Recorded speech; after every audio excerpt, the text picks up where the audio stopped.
Hi, everyone. Welcome to Coming Home, an interview series to help you navigate through these challenge times. Today, I'm very excited to talk to Carly Gallagher on using foods and herbs to boost your immunity. And Carly Gallagher is a naturopath and yoga teacher, a naturopath for over 20 years. Carly focuses on women's hormones, thyroid disease, weight loss, and gut dysfunction. Coupled with her passion for teaching yoga and food, Inner Alchemy was created in 2017 to bring all three together under one brand. Carly considers herself an integrative naturopath focusing on female hormone health issues, in particular thyroid disease. She uses natural and medical approaches towards healing with the uses of herbs, nutrients, diet, along with hormones and other medicines where necessary. Carly has a unique offering to clients where she dispenses her own natural herbal and nutrient compounds. So thank you so much, Carly, for taking your time to talk to everyone today. Well, thanks for having me. And before we start, I'd like to ask you, Carly, because of the theme of the interview series is called Coming Home. So what does coming home mean to you? Well, it's a really great question, actually, because I think in light of the pandemic that's we're all facing worldwide at the moment, coming home is like coming back to our basics, coming back to the roots.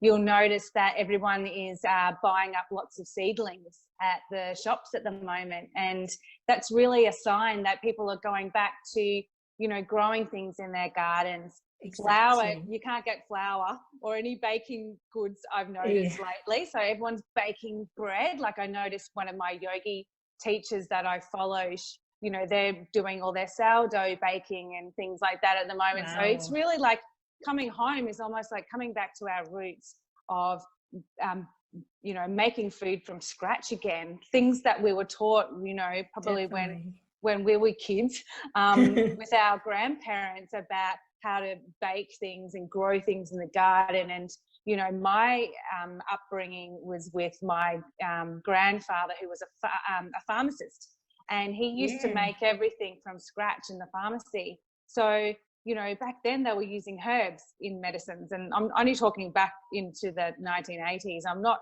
too old. I'm still I'm in my 40s, but back then when I was a kid, you know, like he used to make up like balms and salves and things like that for people with natural remedies. And so that really is things that you know, relate to home for me, you know, that takes me back. Coming from the basics and using a lot of natural medicine and medicine from our, you know, Mother Earth, and especially like you said in the current pandemic environment, especially for coronavirus, there's no drugs available to fight for this virus, so the natural medicine becomes really important to protect us. Well, there's nothing approved at the moment by the FDA or the TGA, but there is some promising signs with existing anti-malaria medication that is still being used successfully but hasn't been approved. But, you know, a lot of the natural things that we can use in the meantime to support our immune system is still relevant, whether it's the coronavirus, whether it's the flu, whether it's a cough or cold, or just the sniffles that we get every year at this time through winter. So I think, you know, going back to your basics is kind of where I wanted to take everyone through today, because a lot of it they can do already at home, and some of it they might need a little bit of help, but I'll take people through that. Yeah, definitely. So maybe also we go back to the basics. Maybe I'll let you to explain a little bit more why, you know, keeping a strong immune system, especially a good digestive system, a good gut is essential to thrive during this special moment. Yes, so we forget our gut is really the first line of defense. And, you know, if you are considering it in a war analogy, you've got all your barricades up, to prevent people from infiltrating into the cities. And, so that barricade is our gut lining. It's our first line of defense. It is there to do a job, which is to assimilate nutrients, but it's also there to actually modulate our immune system. So in our gut, we've got lots of good guys, our good army down there in our defense mechanism. And we've got our bad guys there too. Everyone's got a little bit of bad, but it's that balance between how many good guys and bad guys you have, which is really the key to making sure you've got a good microbiome down there. But, think about that lining of the stomach as like your skin. And, on your skin, it's got some hair, and it's very tight, and it protects your body from, getting things inside to the bloodstream. Okay, your skin is like a barrier. Now, if that skin becomes weakened, penetrable, that basically it's like little linings, little gaps open up in between the cells, and it allows things to get in.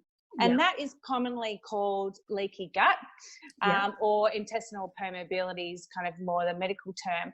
And they have done numerous studies on intestinal permeability, and it's there as it has a function, but there's things that are triggering that to open up that puts our body in more risk, because in comes pathogens, food particles, things that shouldn't be in our immune system. And when it enters into our bloodstream, our immune system goes, oh, hang on, that's not meant to be there. I'm going to go and mount an immune response, create inflammation. And when you've got a chronic inflammatory condition already, say you've got diabetes or cancer or any type of autoimmune condition, when you put another layer on top of immune in inflammation, then you're just creating more and more burden. So you never really get a chance to heal. You never really get a chance to get on top. So there's certain things that can create disruption to that gut lining, foreign bacteria, parasites, things like that. But also some things that we have in our diet can also create that impermeability or increased intestinal permeability. And they're things like gluten. A lot of research has gone into gluten over the last 20 years now. I think it was initially kind of studied back in 2000 by Professor Alessio Fasano, and he identified a protein in gluten that triggers the release of something called zonulin. And zonulin really is what asks your intestinal lining to kind of open up. And it's there, it was, it's there to flush the system, but when it's triggered too often, if you're eating, something like gluten 15 times a day, you're constantly allowing things to enter into the bloodstream. You're constantly allowing inflammation. Constantly creating that gap. Yeah, and you're creating this burden. And of course, gluten has been, modified and hybridized and changed over the centuries. It's not now what it used to be, gone to the ancient grains where, they would bake bread for, and raise it and leaven it for 3 days. Now it's very quick, processed in and out the door, and that is a different breed of wheat germ. And so it's these newer, genetically modified products, especially gliadin in our wheat products, that are creating this link to autoimmune conditions. And even if you don't have celiac disease, you can still exacerbate, they've linked to something like 55 actual conditions that are linked to this intestinal permeability triggered by gluten. So, we're looking back now at some of our foods and thinking, what can we do in our diet to minimize this impact? And certainly for my whole family, we have been strictly gluten-free for over a decade now. And so, this allows our body to have the breathing space to do the job without putting more stress on it. The other one is dairy. And I think dairy really is very kind of normalized just as much as gluten, but dairy also can create quite a lot of inflammation, especially for people who have known or unknown intolerances to lactose, to casein, to whey protein. If they have an unknown response to those, then essentially that creates inflammation. And you can measure that in the bloodstream. We get an elevation in our immunoglobulins, and that creates inflammation. And there goes the, cascade of,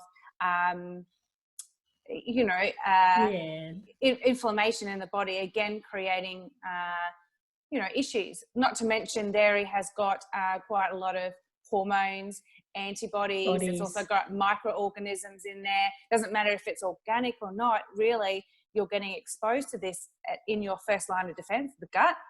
And it's also very been researched a lot in cancer conditions too, with its insulin-like growth factor being one of the mechanisms that links dairy and certain types of cancer.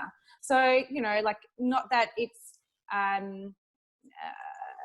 that it doesn't have a benefit in our diet. I think we can do a lot of things to alternate dairy, like almond milks. Yeah, almond milk is a great example. It's very cheap and you can make it at home. We don't have to have an overconsumption of cheese all the time. Cheese is great. I love cheese, but be selective, Same with gluten. Be selective. You don't have to have it for breakfast, lunch, and dinner. You can have amazing gluten alternatives. There's quinoa, there's rice. Paleo diet is a very well-balanced diet where it removes a lot of the burden of dairy and gluten and puts in a lot of alternatives.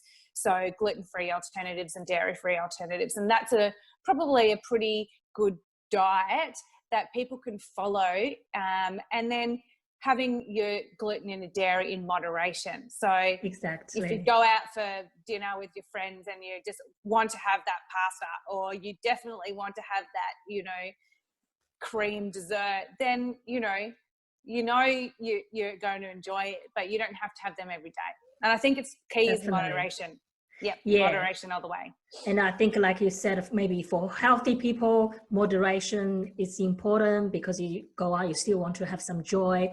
But for other people, maybe you already develop some gut issues or some autoimmune issues. Maybe it's important just to eliminate for a certain period of time until your gut gets healed. Yes.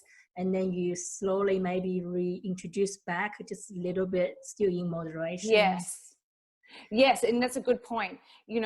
If you're already immune challenged or have a chronic health condition or acute health condition, then you definitely would try to avoid those, hands down. But if you're pretty healthy and you're fit and you're feeling great, then go and have your croissant on the Sunday. I know. I do. Every time I went to the farmer's market, it's just so addicted to me, And the other thing is because they are I love desserts, and I know sugar is another kind of inflammation factor to our health. So it goes without saying, I think sugar and heavily processed and saturated foods is obviously, that you're not really meant to be eating a lot of them anyway. But it's probably the gluten and the dairy that I think a lot of my patients are really confused about and didn't know already, that I think is probably the ones that I wanted to highlight as the avoid for your immune health in this discussion today. Also, it's important to know you have a lot of alternative. Doesn't mean you can't eat anything, can't eat any bread, but you can have like a gluten-free bread made from other gluten-free flour. There's some amazing gluten-free breads out there. I personally have one from Gluten-Free Precinct. It's here in Melbourne, and it's a buckwheat and chai one, and it's heavenly. It's so good. Even my husband's like, "Is this real bread?" So we have to talk about all these fruits. we should minimize or avoid. But what kind of food or herbs, especially, you think is a very essential for us to boost our immune system?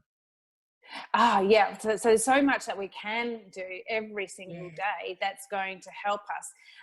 So we can start with our pre and probiotics. We know the benefit of probiotics. A probiotic is adding in a good bacteria, and a Yep. prebiotic is the food that bacteria is going to eat. So we can get, really creative with pre and probiotics. A really good probiotic would be those yogurt drinks like Yakult is a probiotic. It's got a Shirota strain in that. And there's some really amazing research out around this Shirota strain. Prebiotics is heaps. We've got a lot in our food, like fermented foods, of course, kimchi, sauerkraut, miso, kefir, kombucha. They're all good. Just going to make sure that it's not too much sugar in those heavily processed ones, but you can make them at home. Don't forget that foods, vegetables and fruits and grains like artichokes, onions, garlic, leeks, apples, oats, barley, they're all amazing prebiotic foods as well, which we can definitely get into our diet very easily every day to help feed the good guys. And apart from the pre and probiotics, then we have a lot of foods that also improve our gut health. So we've got the superfoods, and they're the ones that are really high in antioxidants. Things like eggplants, broccoli, cabbage, celery, zucchini, also really great. We've got our seaweed, high in iodine, and we know iodine's great as a master antiseptic. And it's very, it's very important to get iodine, especially for my focus, which is thyroid conditions. Iodine's really important for that. We know fruits are really high in antioxidants and phytonutrients, like important for vitamin C, for example. Blueberries, amazing, not only as an antioxidant, but it's amazing for the gut. So some of my gut courses or patients, I'll suggest eating a cup of blueberries a day to help with their irritable bowel conditions. Grapes, oranges, you can eat oranges to the cows come home right now because, we need lots of vitamin C, of course.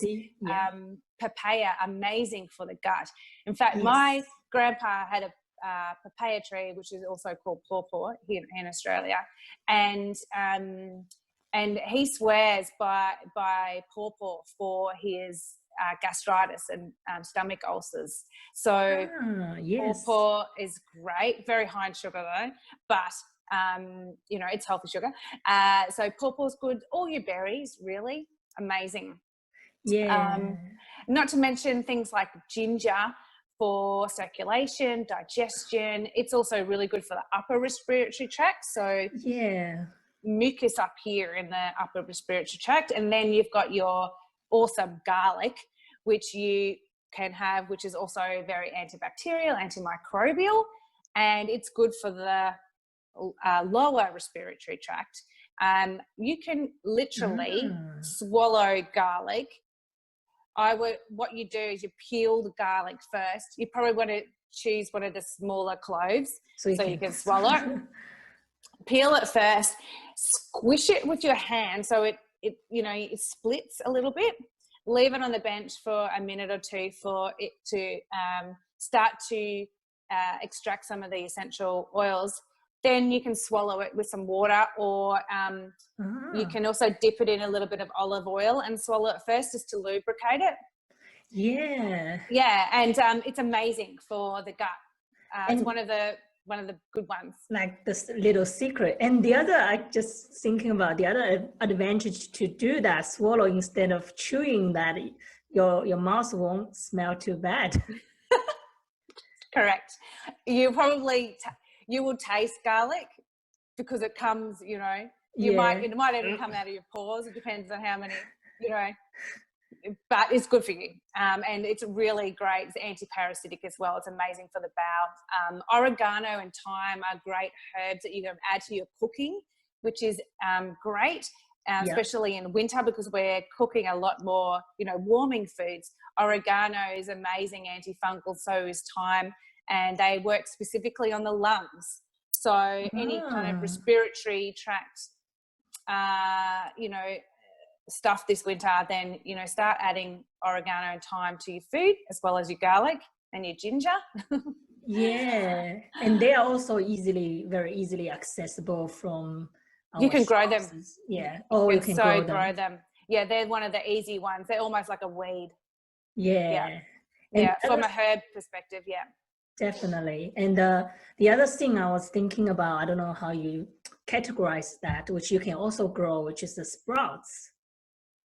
Broccoli sprouts. Yeah, I heard of They're, the highest antioxidant or something yes, like and that. if alfalfa sprouts also amazing. Broccoli sprouts are really beneficial to women, especially because it helps us eliminate our excess estrogen that we store in our fat cells and create hormonal dysfunction. So broccoli, you have to eat a lot of broccoli sprouts, but it's probably easier to get it into a green powder, but you can just throw it onto your salads and things like that. So broccoli sprouts is a really good one for hormones. Yeah. And alfalfa is really great also as an antioxidant in general. Yeah. And are there, because we talk about food and herbs, you think herbs is a particular quite strong thing we can do to, you know, antiviral or anti-infection at the moment? So apart from the herbs you already mentioned, what other herbs you think are quite beneficial? Well, some of the really potent immune modulating and enhancing herbs are ones that we can use really for acute and chronic immune challenges, but also they're preventative. So you can also use them at a lower dose leading into the winter season when you know either you're prone to colds and flus and viruses, or whether you are worried about being exposed to anything. So one of the first ones that most people will know is echinacea. Echinacea is both immune modulating and enhancing, and it's great for viral bacteria, parasites, etc. But it's also really good for the lower respiratory tract conditions. So think bronchitis, you know, the coughs, the phlegm. That's really a good one for echinacea. Astragalus is an immune enhancing and adaptogenic herb. So it helps enhance, but it helps you cope at the same time. So adaptogenic herbs are herbs that really help your adrenals adapt to stressful conditions. So it's really good for chronic fatigue, you know, associated with immune challenges. And it's a good one that for using in conjunction with cancer treatments because it helps the patient also cope with the stress of that treatment at the same time. Yeah. Andrographis is a similar one. It's also immune enhancing, but it's really good for acute viral, bacterial, parasitic infections. So I usually would use those depending on the patient, a different one, if it's acute or chronic. You know, the good old Sambucus nigra, which is elderberry, it's a good one. It's always a good one. And I think, you know, you can get it quite easily retail these days, but it's immune enhancing, it's antiviral, it's really good for the flu, so influenza virus, and cat's claw. Cat's claw is also immune enhancing and anti-inflammatory. Probably not one that people often think about. It's a really good antioxidant. It's one that we use with people with really poor immunity. So people who are immune challenged, also used for cancer patients, and can be used in conjunctions quite safely with treatments like radiation therapy, for example, or chemotherapy. Yeah. Some of the great Asian Chinese herbs like Korean ginseng, reishi, and cordyceps, so our mushroom variety. So they're all immune modulating, which means they can be used when you're using immunosuppressants and also when you're needing immune stimulating at the same time. So For sure. they're really great for influencing your T helper cells, your natural killer cells, any of those cells that are there really to go and grab big immune dysfunction conditions and, you know, start to change things around. A lot of the immune medications are working on those cells in particular. So they're our kind of special elite services that go in there with the, you know, heavy artillery that we need for immune dysfunction. So Korean ginseng, also good for cancer treatment because it's great for building you up. Definitely. Reishi and cordyceps for working on the mucus and phlegm kind of things, and the natural killer cells to help with those in particular. So there's a handful of really good Western and Chinese herbs there that I use a lot of. They're particularly hard to get hold of, except elderberry, which is, you know, quite common. But it's the combination of those that really help prevent, treat acute and treat chronic conditions that are at our fingertips that can be used instead of Codral cold and flu tablets, which suppress everything anyway. A lot of those medications that are very quick and easy for us to, you know, take, you know, to dull the pain, really dulls the whole immune response in particular. So, you know, the purpose of a anti-inflammatory is to suppress inflammation. The purpose of inflammation is to bring all the immune guys to the fight and get rid of it. So if you're stopping that from happening, you're prolonging your condition, right? So think about the action of medications. There's some medications that we absolutely are life-saving and we need, and there's some that are just haphazardly overused that compromise us further. And aspirin and Nurofen or ibuprofen type anti-inflammatory medications actually worsen your leaky gut. They erode that lining. You know, it's common side effect of overuse of NSAIDs is ulcers. So, you know, so protect your barrier. That's your immune system. Avoid overuse of medications, pain relievers that aren't treating the root cause, and then build in all your good foods like, you know, your pre and probiotics, your master antioxidants, your microbial enhancers that are, you know, bacterial, antimicrobial, parasitic, and then use your big guns in your arsenal from Chinese and Western herbs to go in there and put big fight in. And you can do all that to be on the, you know, offensive, and then avoid anything that burdens you.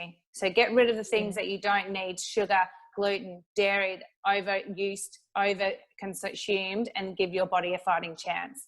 Yeah, definitely. That's why I really love your approach, Carly, because you're using integrative and with a lot of those immune actually boosting or encouraging food or herbs or melody, you actually allow like the body to heal itself instead of just suppress it. And then, and then we didn't really fix any root issues. So I really thinking, you know, especially I'm a strong believer that with a chronic health condition, only using drugs in my own experience is not enough. They need a lot of like a natural other alternative methods to really build up our body. So well, look, integrative medicine is a thing because it works. You know, as I said, there's some medications that are really important, and we can still use those in conjunction with alternative therapies to actually get to the root cause and help people. So, you know, I'm not one for being just solely natural all the way. I use it 80 to 90% of the time, but there are going to be occasions with certain people that we need to consider that there's therapies out there that work really well for chronic health conditions, and we can be selective. Some of them are not very good and some of them are good. And I think, you know, if you've got a great health practitioner that's also very open-minded, a general, you know, your GP that is willing to work with a naturopath, and a naturopath that's willing to work with a GP, then you've got a really good health team, you know, there on your side, that you can get the best of both intellectual, you know, assistance that you need for your health, you know. Yeah, definitely. So, Carly, if you don't mind, because we have talked about a lot of food and you know, herbs, would you mind just sharing with us maybe a little simple recipe or juicing or smoothie or even tea recipe you often use for your home or for antiviral? So we juice every morning. We've got a juice extractor. So it's kind of you know, it extracts the fiber essentially, and that really enables us to get maximum amount of nutrients in, without having to fill up on all the fiber. Not that the fiber is bad, it's actually good for you, but we want to try and get as much in. And I've got a 10-year-old daughter, so, you know, where she lacks in her, you know, diet in other areas, I know that she's going to get a lot in through the juicing. So we just do a pretty standard celery juice with apples, oranges, ginger. You can add a carrot to that if you like. Cucumber's also really good. But celery is a great one for the immune system. It's very alkalining for the gut, so it enables your microbiome to have the right pH balance for the good guys. Too much acidity is going to be in the favor of the bad guys. So we want to keep an alkaline diet as much as possible. Think about ginger being nice and warming. But if you don't have a juicer that extracts things, then you can easily make smoothies up. You know, with your nut-free, your dairy-free milk, which will be a nut milk, and you can add into that things like your blueberries, great for the gut. You can add in a green powder that's got your antioxidants in there, like alfalfa sprouts and broccoli sprouts and barley sprouts, and, you know, a good green powder can be found pretty much anywhere in the health food store and chemist, that you can add quite easily to a smoothie. They're really like very easy kind of things that you can do at home. But from a recipe perspective, you know, I just try to keep my diet with a variety of foods that have the key you know, antioxidants in there and things that are good for the gut system and pre and probiotics. So I'm always using onions and garlics. I'm always using fermented vegetables here and there.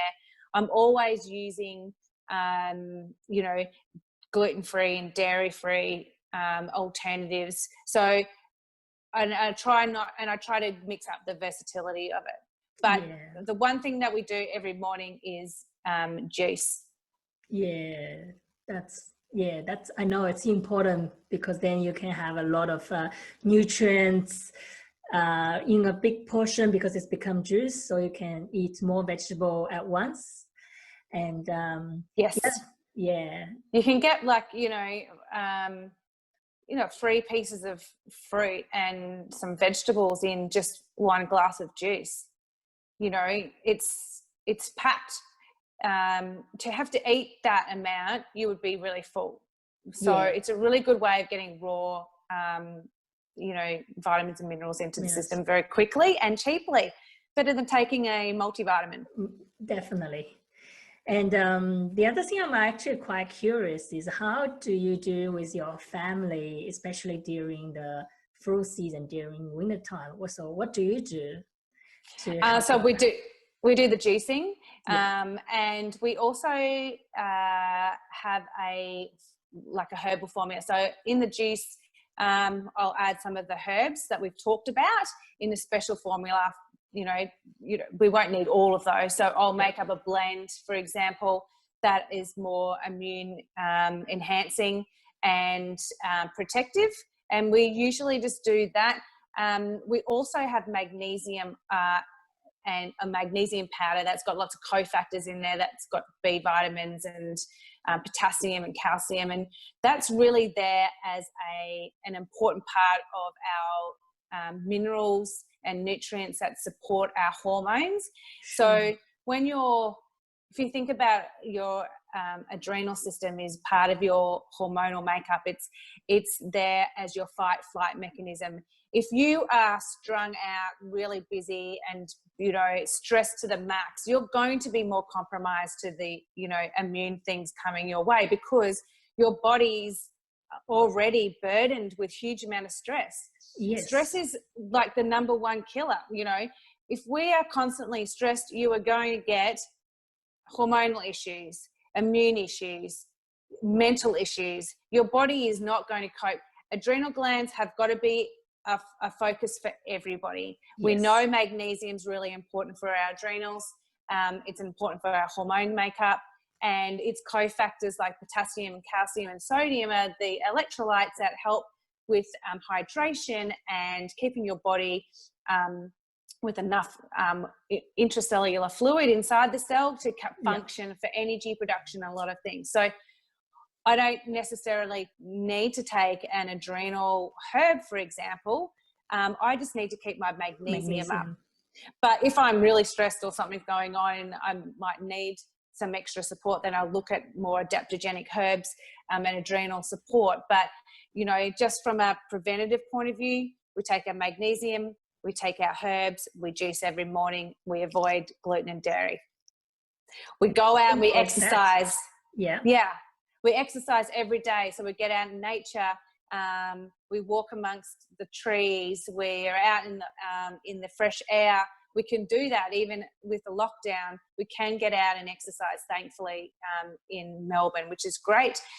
So that's really important for your immune system, because it helps with your ability to cope with stress. And it's very high vibrational. So the higher the vibration we are with our environment, the more immune support we have. And so it's that emotional, when we're thinking about, this is a very yogi term, but we've got not a physical body, but also an emotional, a mental and a spiritual body. And so that's why I developed this new brand, Inner Alchemy, because I wanted to bring all those in together to tie it in, because naturopathy is not just about treating the inside, it's about treating all of those bodies. So, our physical body, we've got to exercise, we've got to treat it right with the right foods. Our spiritual body, we've got to, allow our body to cleanse from negative energies. We need to think about our emotional well-being. Are we in the right environment? Are we in a workplace that is not that's not great for our emotional stability? What is our mental body doing? How are we thinking about ourselves? How much are we, opening our hearts to ourselves, but also to others? So tying all that in. And so every day I cleanse, every day I do yoga. I ask for the negative energies to leave. And I envisage, white light surrounding myself and my family, and I open my heart up to being, receptive of any, positive, abundance and manifesting abundance that comes my way. It sounds like it's a big job to do all those things, but it takes like 5 seconds. Yeah. It literally is. You just got to open it up, say a little mantra, believe it, and then get on with the day. And I do that in the morning and I do it at night. And I use, and I use essential oils. Salt's really important. I've made my own soap that you can purchase from my online shop that connects that cleansing with also opening up the spiritual side. So, there's things that you can do. Essential oils are amazing for just connecting to those extra bodies. And that's my day-to-day routine, and I've been doing that for years and years, and I never get sick. I'm one of those people who you know, I should touch wood, but I never ever get sick. I was a sick kid, but when you I were haven't. little, yeah. Yeah, but I haven't been sick since, and I think that's because my mum worked out that dairy is not a good thing. My mum was very, I guess she would be really hippie back then, because that was in the 70s.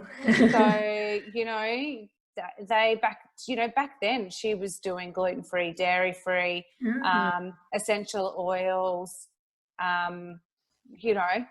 Yeah, I think that's probably put me in a good, you know, space. Yeah, good then space. you can watch her, and then you start like doing the same thing on yourself. Then on top of that, you're doing a lot of focusing on your emotional and the spiritual healing and health. Yeah, definitely. So yeah, really thank you for your time, Carly. And I know for this series, you also want to service people, and you have brought some special gift to the audience today. Yes, so I've got a couple of offers there, 15% off herbal remedies. So if you want one of the preventative herbal remedies that I have for this winter season, then you can get 15% off that, and you can use the promo code SUMMIT at the checkout. Link will be in the show notes or in the email with this summit. And there's also 15% off initial consultations, which you can also find the link on Esther provides. And they're via phone consults at the moment. And but you can use the Summit coupon code at the checkout when you book. Yes, thank you, Carly. And I believe I will also attach all your website, your social media links, so people, if they want further information from you, they can reach you. Yes, I'm doing lots of videos coming up, because I'm in lockdown, so I've got more time to sit here and bring more to you. So if you follow the links to the website, you can join the newsletter, where you'll get lots and lots of information coming to you in your emails, and also links to promotions and new YouTube videos that get popped up as much as possible. A lot of information goes onto Facebook, of course, and there's a link to my Facebook page too.